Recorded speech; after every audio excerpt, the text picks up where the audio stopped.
அதிமுகவுடைய பிரதான வாக்கு வங்கியா பெண்கள் இருந்து வந்திருக்கிறாங்க. இன்னொரு அசம்ஷன், இளைஞர்கள் பெண்களுடைய வாக்குகளை திரு விஜய், தமிழக வெற்றி கழகம் இன்னைக்கு தட்டி தூக்கும் அப்படின்னு. இது கற்பனையான கேள்வி. நான் ஒரு தேர்தல் கூட அவர் சந்திக்கல. அவர் என்ன வாக்கு வங்கி என்பது தேர்தல் முடிஞ்ச பிறகு தான் தெரியும். பெரும் கூட்டம் கூடுதே சார். கூட்டம்லாம் வாக்கா மாறாது. ஒரு நடிகர் போனால் கூட்டம் கூடத்தான் செய்யும். பல விளம்பரத்திற்காக புதிய புதிய ஜவுளி ஷோரூம் திறக்கிறாங்க. அப்போ திரைப்பட நடிகர்களை அழைச்சிட்டு போகிறாங்க. அப்போ பார்த்தீங்கன்னா கூட்டம் ஏராளமாக இருக்கும். அதனால் அந்த கடையில் அதிகமாக விற்பனை ஆகும்னு சொல்ல முடியாது. அந்த வியப்பு பார்ப்பதற்கு தான் வராங்களே ஒழிய அந்த கூட்டம் ஓட்டாக மாறுதான்னு தேர்தல் முடிஞ்ச பிறகு தான் பார்க்க முடியும். ஒன்று டிவிக்கே, இன்னொன்று டிஎம்கேன்னு தொடர்ந்து சொல்கிறாரு அவர். அது அவருடைய விருப்பம். களம் இருமுனை போட்டியா பலமுனை போட்டியா? நிச்சயமாக இருமுனை போட்டி தான். ஊடகத்துக்கு தெரியும், பத்திரிக்கையும் தெரியும். நீ வேணுன்னே என்கிட்ட கேட்ட அந்த பதிலை பெறத்துக்கு சொல்கிறீங்க. அதிமுகவை பொறுத்த வரைக்கும் மிக ஒரு வலிமையான இயக்கம்னா அதிமுக இயக்கம்.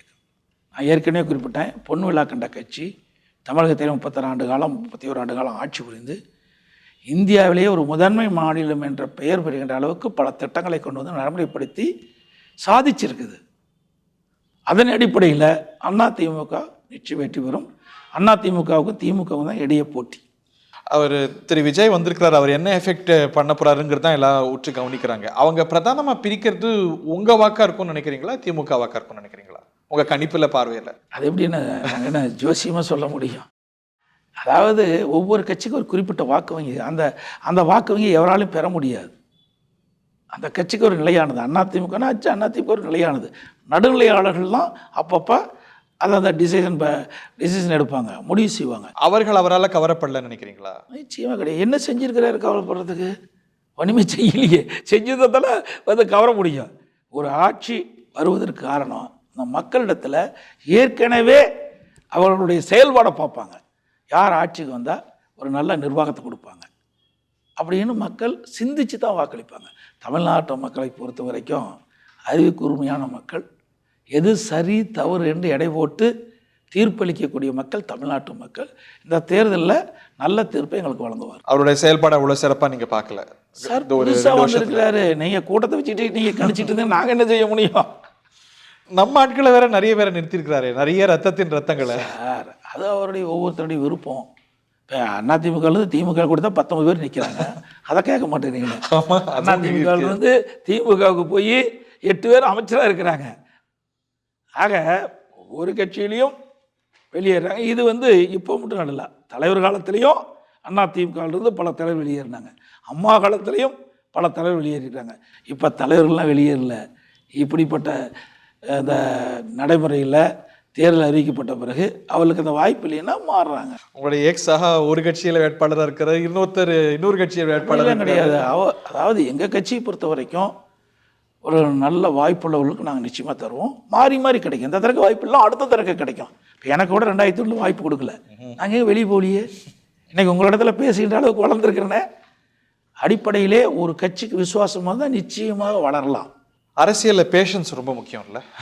ஆனால் இயல்பாக ஒரு ஏமாற்றம் ஒரு கட்சி ஏமாற்றம் என்ற சொல்லுக்கே பொருந்தாது. ஏன்? ஒரு கட்சியில் இணைகின்ற பொழுது சேவைக்காகத்தான் நம்ம இணைய வேண்டும். அதுதான் நம் நோக்கமாக இருக்கணும். அப்படி சேவை முன்னுரிமை கொடுத்து பணியாற்றினால் மக்களிடத்தில் நன்மதிப்பு கிடைக்கும். மக்களிடத்தில் நன்மதிப்பு கிட்டால் தானாக நமக்கு தேடி வரும். ஒரு மனித இயல்பு தானே ஒரு வருத்தம் வருந்தன நமக்கு கிடைக்கலையா? வருத்தம் வருவதுங்கிறது தனிப்பட்ட முறை. ஆனால் சேவை என்பது பொதுவானது. இன்றைக்கு ஒவ்வொருக்கும் ஒவ்வொரு காலகட்டத்தில் வாய்ப்பு கிடைக்கும். வாய்ப்பு கிடைக்காதில்ல. இந்த தடவை வாய்ப்புகள்லாம் அடுத்த முறை வாய்ப்பு கிடைக்கும். அது அதிமுகவில் தொடர்ந்து இருப்பது தான். உங்கள் எதிராளிகள் நீங்களே குறிப்பிட்டது போல திமுகவும் சரி தாவேக்காவும் சரி நிறைய அதிமுகவினர் வேட்பாளர் பட்டியலில் சேர்த்துருக்கிறாங்க. அந்த கட்சிகள் உங்கள் வாக்கு வங்கியை குறிவைக்கிறாங்கன்னு நீங்கள் கணக்கு போடுறீங்க, அப்படி பார்க்குறீங்களா? அப்படி எப்பவுமே நடக்காது. அந்தந்த கட்சிக்குள்ள வாக்கு தான் கிடைக்கும். இப்போ இங்கே போன முறை உங்களோட இருந்த ஒரு சீனியர் அங்கே போனான்னா அதிமுக வாக்கு வங்கி அங்கே போகாதா, அவர் டிரான்ஸ்ஃபர் ஆகாதா? அவருக்கு விழ வேண்டிய வாக்கு வந்து உங்களுக்கு வந்திருக்க வேண்டிய வாக்கு இல்லையா? அவருக்கு இருக்கின்ற செல்வாக்கை இழந்து தான் போவார். செல்வாக்கு உயராது.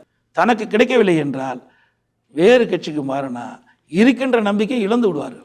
இப்போ அது 1000 ஓட்டோ 2000 ஓட்டோ 10,000 ஓட்டோ அது நமக்கு வர வேண்டிய வாக்குன்னு பார்க்க முடியாது. நான் அதான் சொல்றேன், இருக்கிற வாக்கை இழந்துருவாங்களே, இருக்கிற செல்வாக்கை இழந்துருவாங்கல்ல.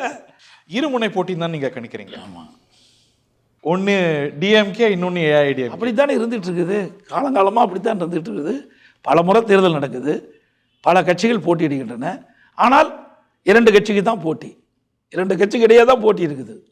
சீட்ஸ் பார்க்குறோம், ஆனா பர்சன்டேஜ் வரும்போது அது யாருடைய வாக்கு பாதிக்கும், அந்த பர்சன்டேஜ் கூட கணிசமா வராதுன்னு நினைக்கிறீங்க. சார் நீங்கள் தமிழகத்தை பொறுத்த வரைக்கும் ஒரே கட்சி வெற்றி பெற்ற வரலாறு கிடையாது, ஒரே கட்சி தோல்வியடைந்த வரலாறு கிடையாது.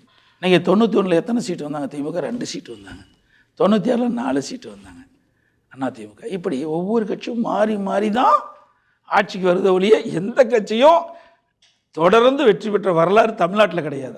ஆனால் அதிமுக அந்த வரலாற்றை படிச்சது. 2016 அந்த வரலாற்றை படிச்சிருக்கு. எம்ஜிஆர் காலத்தில், அம்மா காலத்தில். ஆமாம், படிச்சிருக்குது. புரட்சித்தலைவர் எம்ஜிஆர் 3 முறை தொடர்ந்து வெற்றி பெற்றிருக்காரு. கிட்டத்தட்ட 10 ஆண்டு காலம் நல்ல ஆட்சி கொடுத்துருக்காரு. அது போல வரலாறு படிப்போம் அப்படின்னு ஸ்டாலின் சொல்றாரு. எங்கே போய் வரலாறு படிக்க முடியும்? திட்டம் செஞ்சது தானே வரலாறு படிக்க முடியும். எங்கே வரலாறு படித்தாங்க? 2011 பார்த்துங்க. அப்பாவும் இருந்தார், திரு ஸ்டாலின் இருந்தாங்க. எதிர்க்கட்சி வரிசையில் கூட கோர முடியலையே. ஆனால் எங்கள் அம்மா இல்லாத போது எவ்வளவோ அவதூறுகள் பிரச்சாரத்தை பரப்பினாலும், எவ்வளவோ கவர்ச்சிகரமான அறிவிப்புகளை திமுக 2020 அறிவிப்பு வெளியிட்டோம். எங்களுடைய கூட்டணி 75 இடங்களை பெற்றோம். பிரதான எதிர்க்கட்சி அதிமுக வந்தது.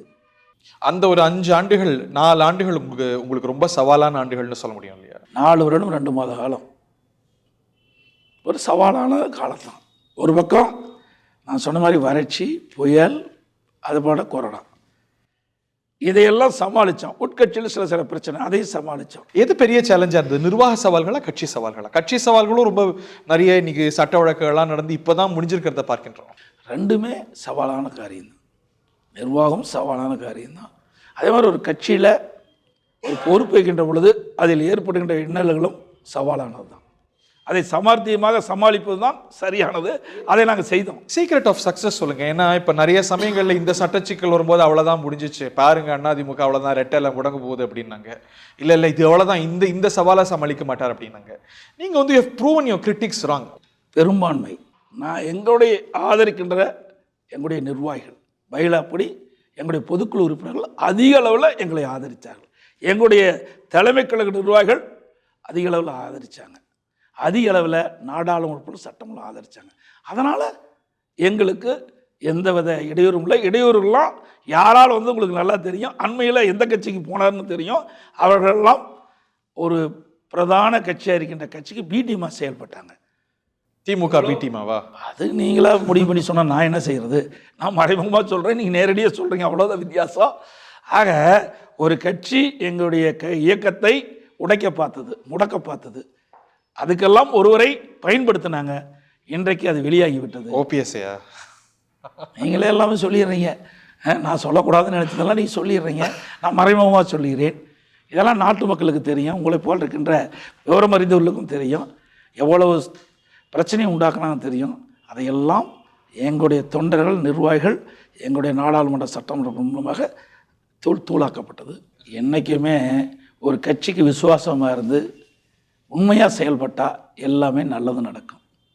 இறைவன் நல்லதுக்கு தான் துணை நிற்பார். அது எங்களுக்கு துணை நின்றுருக்கார். உங்களுக்கு சாமி பக்தி அதிகம் இல்லை? நிச்சயமாக தெய்வ பக்தி அதிகம்.